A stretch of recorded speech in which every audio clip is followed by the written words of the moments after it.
अस्सलाम वालेकुम जी, मैं हूं साइम सुनहरी और आज की वीडियो के अंदर मैं आपसे थोड़ी सी डिस्कशन करना चाह रहा था इन्वेस्टमेंट पॉइंट ऑफ व्यू से कि इन्वेस्टमेंट जब हम करने जाते हैं हमारे माइंड के अंदर सिर्फ हम ये सोच रहे होते हैं कि इन्वेस्टमेंट की जाए अपने शहर के अंदर, अपनी जगह के अंदर, जो चीज़ें हमारे पास नज़र आ रही हैं या जो चीज़ें हमारे रिश्तेदार हमें बता रहे हैं हम वहाँ पे इन्वेस्ट करें।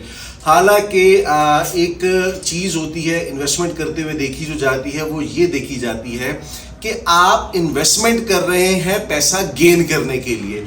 तो वो पैसा गेन करने के लिए हाँ आपको ये ज़रूर देखना चाहिए कि आपकी इन्वेस्टमेंट किस जगह की जा रही है, क्या वो जगह सिक्योर है, क्या उसकी आपके पास डॉक्यूमेंटेशन पूरी है, क्या वो सोसाइटी है वो सिक्योर है, किसी अगर ओपन एरिया में करना जा रहे हैं, ओपन लैंड के अंदर करने जा रहे हैं तो क्या वो जगह सिक्योर है। इस चीज़ को ज़रूर मद्देनज़र रखें। और अगर आप इन्वेस्टमेंट करना चाह रहे हैं तो एक चीज़ और देखें कि क्या आपकी इन्वेस्टमेंट आपके मिनिमम से स्टार्ट हो रही है या आप मैक्सिमम से परचेज कर रहे हैं। इसकी एग्जांपल मैं आपको इस तरह से देता हूं कि फॉर एग्जांपल आप कोई शेयर खरीदते हैं किसी कंपनी का, आपको वो शेयर का फ़ायदा तब हो सकता है जब आप उसको मिसाल के तौर पे 10 रुपए पे खरीदें। 10 रुपए पे शेयर खरीदने से आपके पास एक वॉल्यूम बहुत बड़ा आ जाता है। उसके बाद आप वो आहिस्ता आहिस्ता कंपनी गेन करती है, प्रॉफिट आता है, चीज़ें आती हैं, वो अपने मैक्सिमम की तरफ जाना शुरू हो जाता है। अगर आप पहले दिन ही शेयर मार्केट से आप उठा लेंगे 1000 रुपए का तो डेफिनेटली उसके नीचे आने के चांसेस ज़्यादा होते हैं। इसी तरह प्रॉपर्टी के अंदर होता है कि जब आप प्रॉपर्टी किसी अच्छे रेट के ऊपर यानी कि अच्छे के जिसको चांस डील बोलते हैं, जिसको मौके का डील बोला जाता है, आप वहाँ पे अपनी डील करते हैं, वहाँ पे आप चीज़ें उठाते हैं तो आपके पास प्रॉफिट का जो मार्जिन है वो ज़्यादा होता है। ना कि इसके कि आप एक दफ़ा आपने कहा जी मैं पैसे आए हैं, फटाफट किसी ने कहा कोई पैसे लगा दो, कहाँ लगाने, किस तरह से लगाने वो कोई बताता ही नहीं है, सिर्फ पैसे लगा दो। तो उसका बेहतरीन तरीका ये होता है कि मिनिमम से इन्वेस्टमेंट करें, मिनिमम जगह से परचेजिंग करें, कम से कम के अंदर परचेजिंग करें ताकि आपके पास रिस्क फैक्टर भी कम हो। मैं ये नहीं कहता कि रिस्क नहीं लेना, रिस्क जब तक नहीं लेंगे तो रिस्क नहीं आएगा। तो आपको अच्छा प्रॉफिट कमाने के लिए रिस्क लेना लाजमी है, लेकिन रिस्क भी कैलकुलेटेड होता है कि जी ठीक है मैं 10-15 लाख रुपया लगाता हूँ, इसकी इन्वेस्टमेंट करता हूँ, आहिस्ता आहिस्ता इसको बढ़ाऊंगा, जैसे जैसे इसकी कीमतें बढ़ेंगी हम मजीद आगे और इन्वेस्ट करेंगे। तो ये एक तरीक़ेकार होता है। कल मेरे पास एक साहब कोयटा से आए हुए थे, उन्होंने मुझे बताया जी अली ब्लॉक के अंदर उनके पास एक प्लॉट है, 2 साल पहले उन्होंने परचेज किया, उसका क्या किया जाए। मैंने कहा जी अगर आप उसको बना कर बेचते हैं तो आपके पास बहुत अच्छा मार्जिन है कि आप उसमें से 15, 20, 25 लाख रुपए कमा सकते हैं। नहीं तो दूसरा, इस वक्त वो अपने अली ब्लॉक जो है पीक प्राइस के ऊपर चल रहा है, यानी कि 80-85 लाख रुपए का प्लॉट है। अगर आप उस प्लॉट को सेल करके थोड़े से पैसे और डाल के 2 प्लॉट के अंदर जो 45-50 लाख रुपए का मिल रहा है 125 गज उसके अंदर आ जाते हैं तो मजीद 1 साल के अंदर आपके पास मार्जिन बहुत अच्छा खड़ा होगा।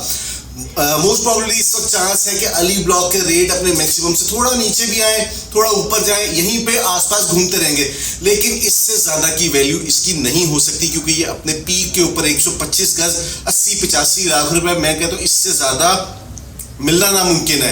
तो ये एक हाई प्राइस है। यहाँ पे अगर आपके पास प्लॉट है, अगर आपने इन्वेस्टमेंट सोच के रखा हुआ है तो इन्वेस्टमेंट निकाल के उसको यूटिलाइज करें, उसके अंदर एक की चीज़ को 2 के अंदर लेके आए, फिर वो 2 की चीज़ आपको प्रॉफिट देगी। 2 की चीज़ आप जब आगे प्राइजेस बढ़ेंगी, किसी और 125 गज के पीछे के अंदर जाएंगे, किसी और 125 गज की चीज़ को परचेज करेंगे, वो आपको 70-75 लाख रुपए के अंदर सेल होगी, तो वो आपका 20-25 लाख रुपए एक प्लॉट का फायदा हो रहा है, बजाय इसके कि आप वही 80-85 लाख रुपए का प्लॉट बना के उसको बनाने के बाद कहे जी अब मैं इसके ऊपर से प्रॉफिट कमाऊंगा। तो पहली बात ये कि 80-85 लाख के प्लॉट के ऊपर आप लगाएंगे 70 से 75 लाख रुपया, उसके बाद आप कमाएंगे 15 से 20 लाख रुपया।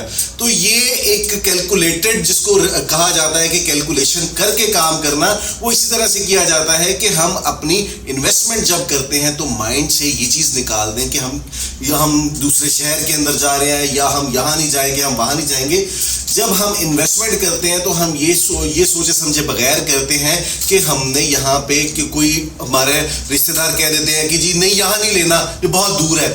उनको नहीं पता इन्वेस्टमेंट क्या हो रही है। अब वही काम है कि मोची का काम मोची को पता है, सर्जन का काम सर्जन को पता है। अब मोची सर्जन वाले टांगे तो नहीं लगा सकता, तो ना सर्जन मोची वाले टांगे लगा सकता है। तो दोनों के काम में फर्क होता है और दोनों की चीजों के अंदर फर्क होता है। बजाय इसके किसी रिश्तेदार के कहने पे चले, किसी प्रॉपर्टी कंसल्टेंट के कहने पे चले, जो कि जिसका काम है, जो कि आपको बता सकता है, और अपने प्रॉपर्टी कंसल्टेंट के साथ जुड़े रहें, जो कि आपको आने वाले फ्यूचर के अंदर हालात से आगाह करता रहता है कि यहाँ पे सेलिंग करें, यहाँ पे बाइंग करें, क्योंकि उसको पता होता है कि जब इसका प्रॉफिट होगा तो डेफिनेटली उसको भी कमीशन मिलेगा।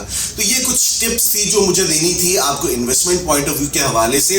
उम्मीद करता हूं कि इन्वेस्टमेंट के हवाले से कुछ ना कुछ तो माइंड क्लियर हुआ होगा। मजीद कोई डिटेल या तफसीलात लेना चाहे तो मेरा नंबर स्क्रीन पे आ रहा होगा, नंबर पे कांटेक्ट करके डिटेल ले सकते हैं। इंशाल्लाह अगली किसी वीडियो के अंदर फिर से मुलाकात होगी, तब तक के लिए अल्लाह हाफिज़।